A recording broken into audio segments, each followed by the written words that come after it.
Did Universal make an Insidious theme park attraction? How many violins were used in the Insidious soundtrack? And what connection does Insidious have to the Saw movies? Welcome to CineSqueeze, and today we're covering 10 thrilling facts about Insidious. Number 10. Almost Ethan Hawke. The first Insidious film almost starred somebody besides Patrick Wilson. Ethan Hawke was originally approached for the role of Josh Lambert, but he turned it down and the role went to Wilson. There is a connection, though, with producer Jason Blum. Soon after producing Insidious, Blum produced a horror film, Sinister, where Hawke was the lead. So while Hawke wasn't bound for Insidious, he still became a part of Blum's horror studio, Blumhouse. Hawke and Wilson also have similar roles, for both being men who attempt to tap into the paranormal world of ghosts. Number 9. A much different title. The Insidious film franchise almost didn't have its one-word title. The original title was going to be The Further. The name would have referred to the paranormal world between life and death where the characters venture. It's a good thing that the studio went with Insidious, considering that the director would also helm the Conjuring film franchise. It would probably be too confusing for both franchises to share a "the" in their titles. They also both feature Patrick Wilson, so that's all the more reason for the distinction. Number 8. Pulling the Strings. The first Insidious film had a distinct soundtrack that utilized violins. Tense moments of scare would feature nerve-wracking strings. As it turns out, there were a lot of violins involved. For the theme music in particular, 33 violins were used to create the nightmarish tone. While horror films are no strangers to using this instrument for generating terror, Insidious leans hard into the frights that one can get from bows and strings. Number 7. A theme park attraction. Most horror films don't exactly get theme park attractions.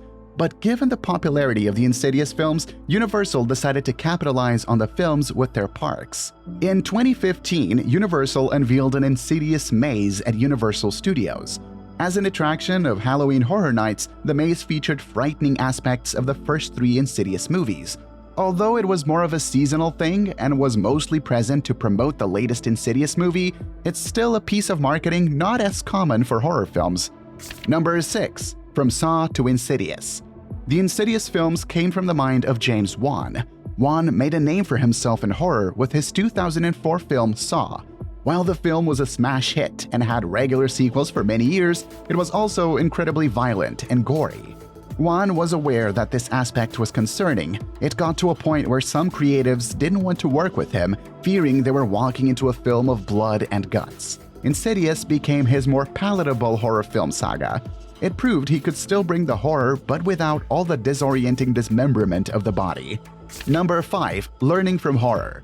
In addition to Insidious sequels, director James Wan also worked on the horror saga The Conjuring. In interviews, Wan brought up how he carried over filmmaking aspects from Insidious to The Conjuring.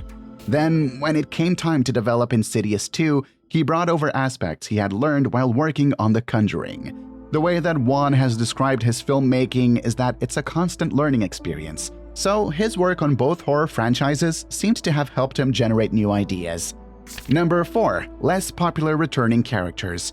2 characters who've been constant in the Insidious movies were Specs and Tucker. Played by Leigh Whannell and Angus Sampson, they were a duo of ghost hunters along for the ride. Since they played more or less as comic relief, fans weren't too happy with them. Whannell brought up how fans were very vocal about how they hated these characters. Many of them stated that their appearance ruined the movie for them. But they haven't left the series. They've been in every Insidious film and even took center stage in the 4th entry, The Last Key. Number 3. From actor to director. The first 2 Insidious films featured actor Patrick Wilson playing Josh Lambert. Wilson was a rising actor at that time for also having a leading role in the horror franchise The Conjuring. While Wilson stuck around for more Conjuring sequels, he wasn't present for Insidious 2. He also brought up how he didn't feel there was anywhere left to go with his character. Although Insidious Chapter 3 and The Last Key didn't feature him, Wilson would reprise the role in Insidious The Red Door. Not only that, but he would also direct the sequel as his directorial debut, showcasing how Wilson is a double threat when it comes to horror movies. Number 2. Short shoot. The first Insidious film was a fairly fast shoot for the actors and crew. It only took 3 weeks to shoot the entire movie on a budget of $1.5 million. That's a shorter shooting schedule when compared to most movies. This meant that there wasn't much time for rehearsals and that the actors would have to jump right into the scenes. According to Patrick Wilson, this method was preferred as the director could have complete control over retooling scenes on the spot. Considering that the film made $100 million at the box office and launched a franchise, the formula works. Number 1. Little budgets and big success. Part of what has made the Insidious franchise so successful is its massive return on profit. This isn't exactly new for horror films, as they're mostly cheap to produce. That being said, the gains for this series have been incredible. We already mentioned the first film's budget versus box office, but that success continued. Insidious Chapter 2 made $161 million on a $5 million budget. Insidious Chapter 2 made $113 million on an $11 million budget. Insidious The Last Key made $167 million on a $10 million budget. And Insidious The Red Door has continued this tradition by making $161 million on a $16 million budget. So, what did you think of our list? Did you learn anything new? Was there any trivia we missed? Was there more of a connection to Saw than we thought? Let us know in the comments below. Be sure to like and subscribe for more movie lists. Thanks for watching.